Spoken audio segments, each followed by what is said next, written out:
Havo yetishmayapti. Bu xonada havo bor, lekin men nafas ololmayapman. U yana orqamda turibdi. Qaramayman. Agar qarasam, o'sha nursiz xira ko'zlarni ko'raman. O'sha ko'zlar meni yechintirib tashlayotgandek tuyuladi. Qadam tovushlarsiz. U doim shunday keladi. Faqat badbo'y hidini sezaman. Tamaki va ter hidi aralashgan bu hid burnimga urilganda ko'nglim aynidi. Hozir u juda yaqin. Yana o'sha holat. Dahal qo'llari bilagimga tegib-tegmasdan chochib ketaman. Bu shunchaki teginish emas. Bu sinov. U mening chegaramni tekshiryapti. Qancha chiday olaman? Baqirib yuborgim keladi. Lekin men baqirmayman. Tishlarimni bir-biriga bosib, jahim sinib ketgudek qisaman. Chunki men gunohkorman. Men iflosman.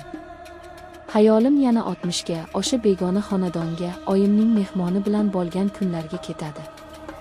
O'shanda ham xuddi shunday jimlik edi. Oyim bozorga ketgandi. U esa oyimning sevgilisi meni tizzasiga o'tkazib sochlarimni silagandi. Uning qo'llari yumshoq edi, lekin niyati qora edi. Men qarshilik qilmagandim. Qo'rquvdanmi yoki o'sha paytda o'zimni kattalardek his qilishni xohlaganimdanmi? Uning opichlari oyimning lablaridagi pomada ta'mini eslatardi. Men oyimning o'rnini egallagandim. O'sha xiyonat, o'sha jirkanch sir meni ich-ichimdan kemirib keladi. Hozir bu odam, erimning otasi, xuddi o'sha eski gunohimning soyasi kabi meni ta'qib qilyapti. Uning barmog'i bilagimdan yuqoriga, tirsagim tomon sirg'alib o'tdi. Badanim muzlab qoldi, lekin ichimda olov yonardi. Nafrat olovi. U ataylab shunday qiladi. Go'yo tasodifan tekkandek, go'yo shunchaki yonimdan o'tayotgandek. Lekin tasodif bu qadar uzoq davom etmaydi. U qizim dedi past ovozda. Ovozida otalik mehri yo'q edi. Charchamadingmi? Bu savol emas. Bu taklif. Bu tahdid. Men javob bermadim. Ishimni davom ettirishga harakat qildim, lekin barmoqlarim menga bo'ysunmasdi. Uning qo'li endi yelkamga yaqinlashdi, u quchoqlamoqchi edi. Uning tanasi menga suyanib turardi. Bu yaqinlikdan ko'nglim aynirdi. Erim qayerda? U har doim kerak paytda yo'q bo'ladi. Yoki kor bo'lishni xohlaydi. Balki u ham biladi. Balki butun dunyo meni tomosha qilib ustimdan kulayotgandir. Mana onasining oynashiga kelin bo'lgan qiz endi qaynotasining o'yinchoqiga aylanmoqda deb pichirlashayotgandir. Qaynotamning qo'li belimga tushdi. Bu tasodif emas. Uning barmoqlari badanimga botib ketyapti. Men esa haykaldek qotib qolganman. Qochishim kerak. Lekin oyoqlarim yerga yopishib qolgan. Bu uy, bu muhit meni yutib yuborgan. Qo'rqma deb pichirladi u quloqimga. Uning lablari quloqimning yumshoq qismiga tegib ketdi. Bu teginishdan butun tanamni titroq bosdi. Qaynotamning ikkinchi qo'li ko'tarildi. U endi meni to'liq quchoqlamoqchi. Men uning yuragini tez urishini eshityapman. U hayajonlanyapti. Bu uni zavqlantiryapti. Mening jimligim, mening qotib qolganim unga ruxsatdek tuyulyapti. Birdan o'girildim. U kutmagandi. Ko'zlarimiz to'qnashdi.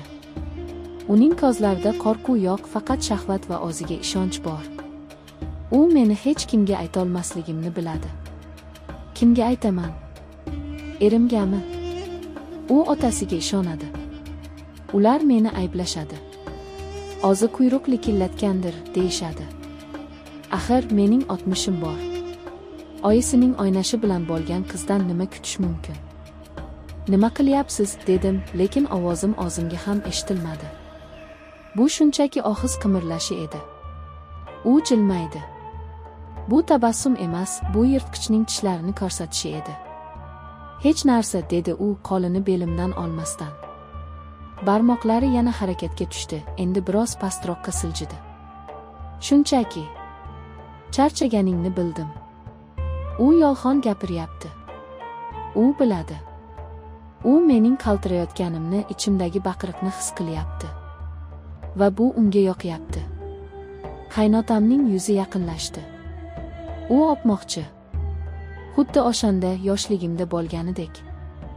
Vaqt tushunchasi yo'qoldi. Men hozir ham o'sha yosh qizchaman, lekin endi bu iflosni asirasiman. Ikkala holatda ham men qurbonman. Qaynotamning lablari yuzimga tegdi. Sovuq va o'ta jirkanch. Men qimirlamasdim. Men o'likman. Tiriklar bunday azobga chiday olmaydi. Faqat o'liklargina indamay tura oladilar. U meni mahkam quchoqladi. Suyaklarim qisirlab ketdi. U endi qoyib yubormaydi.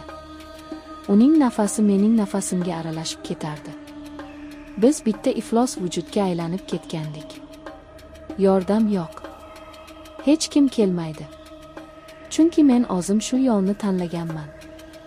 O'sha ilk bor oyimning sevgilisiga jilmayib qo'ygan kunimdayoq men o'z taqdirimga imzo chekkanman.